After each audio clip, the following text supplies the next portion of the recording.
Welcome to the first of my URC quarterfinal previews.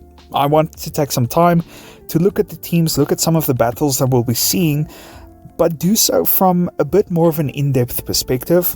Look at some of the stats, the team stats, and see what we can learn about how these teams play, how they can counter each other, and how they can get ahead. Leinster versus Ulster. This is probably the closest quarterfinal, I feel. Perhaps maybe the Stormers and the Glasgow Warriors are more evenly matched, but I think it's very close. So this one is really, really interesting. Let's start with Leinster, and I want to highlight two areas where Leinster have really dominated the stats and where they've gotten most of their rewards. The first one is really just how clinical Leinster are when they play. They are second for the most tries scored. They've scored 81 tries. They are second for points scored, 554, and they are second for meters made, 7,695 meters. However, they are only 10th in offloads, 145, and they are 9th in defenders beaten, 323. Now, the fact that they are 10th in offloads is quite surprising, since we really think of Leinster as this amazing attacking, quick offloading team, but they're actually 10th, they're below average. And the defenders beaten stat, 9th. This is a really interesting one, considering that they are second for the most tries scored. I think this would suggest that they are finding a lot of space on the field when they attack. I think it goes into the second point, which I'll make just now, but I think their attack is so good that they don't actually put themselves in positions where they have to beat defenders. And now this goes into the second part, which is they are extremely territorially dominant. If you look at Leinster's territorial stats in most of their games, you'll see that they have a lot of territory within their opponent's 22, and their opponents have only a little bit of territory within Leinster's 22.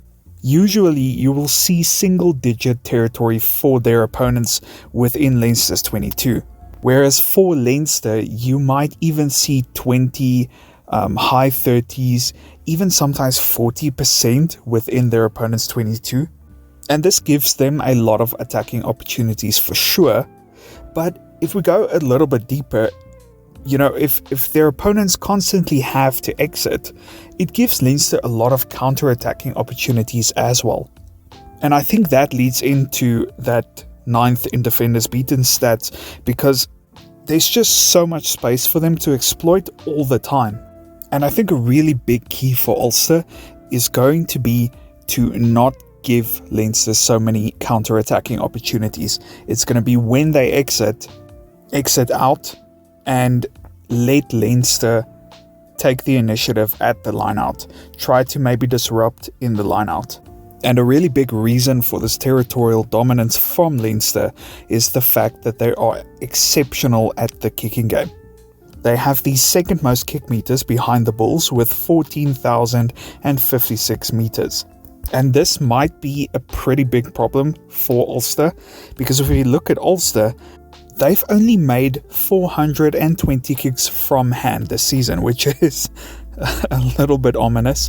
So I think Ulster are really going to have to try to not get into the kicking battle with Leinster, because I think Leinster they're that step above in terms of being able to kick accurately in open play. Now, one thing that might aid Ulster is the fact that their attacking game seems to already be set up for tight games. So they've beaten the least amount of defenders this season, 255, and their meters gained sits at 12th with 6,194. This would suggest that their attack is very direct. They like to keep their forwards close by, they like to condense defenses, and then they like to go out wide.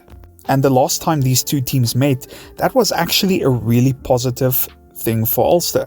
I made notes on that game, and Ulster had a lot of success close to the ruck. They got a few line breaks, and on top of that, when they did make contact, they had quite a bit of success in that they had a lot of dominant carries as well. This really put an enormous amount of strain on Leinster's defensive line.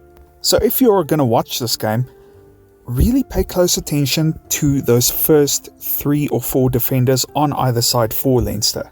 I think this is really an area where Ulster are going to target, given that they've already had so much success there. Another really big area of weakness for Ulster has been their lineout. They have an 82% lineout success rate. That is abysmal. And this is no doubt an area where Leinster are really going to target them. So when Leinster exits, I don't think they're going to have any problem really putting the ball out. I don't think they're going to try to, give Ulster a counter-attacking opportunity. I think they're just going to kick the ball out, and then they're going to try to compete in the air. So I think for Ulster, they're maybe going to try to go in the front of the lineout, or they're going to go at the back, or going to give an overthrow to a runner on the other side. And this is really going to reduce the chances that Leinster have to steal the ball back. But I do really hope if you're Ulster, you are spending a lot of time this week preparing for that area, preparing for the lineout, and trying to find your jumpers. Now the scrum, on the other hand, could be an area where Ulster could assert some dominance. Leinster has one of the worst scrums in terms of penalties conceded. They've conceded 51 penalties at scrum time, and that is the 3rd worst. And while Ulster aren't far behind, to be fair, Ulster still has a pretty decent scrum win percentage. So I don't think this is necessarily an area where Ulster is going to completely dominate Leinster, but it could be an area that they can focus on to maybe get a foothold into the game. What might be the biggest opportunity for Ulster is on defence. They have the 3rd best tackle success rate with 89% and 2,921 total tackles. However, they are only 15th in turnovers won with 96. This would suggest that they don't really target the breakdown as much as other teams, but that they rather focus on strong connections. However, I do think that there is a slight opportunity here. For Leinster, they turn over the ball pretty easily. It's a big weakness for them. They've done this 262 times during the course of the season. If Ulster could decide to commit some more numbers at the ruck, then there might be some opportunities for them to gain back possession. The last thing that I do want to talk about is how Ulster could exploit Leinster's defensive system. They've already done this the last time these 2 teams met, so it isn't necessarily a foreign concept. Leinster uses an outside-in defensive system, where the outside defenders have to choose to shoot up and to shut down the attack or to drift. It's a highly aggressive system that requires a lot of accuracy. And because of its aggressive nature, it will often lead to Leinster's defense being really exposed at the back, behind the players that shoot up. And it will lead to them being quite vulnerable to, for example, crossfield kicks or crossfield bombs. This was actually one of the key strategies that Ulster used to beat them last time. And I think this could be an excellent opportunity for Ulster to put pressure on Leinster and gain momentum during the match.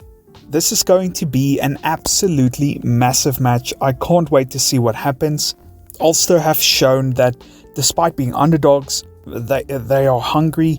They can actually beat Leinster. I think they've beaten them the previous 2 times they met. So it's not a foreign concept to them to go to Leinster and beat them. But I do think that Leinster, they're still going to be hurting from that Champions Cup final loss.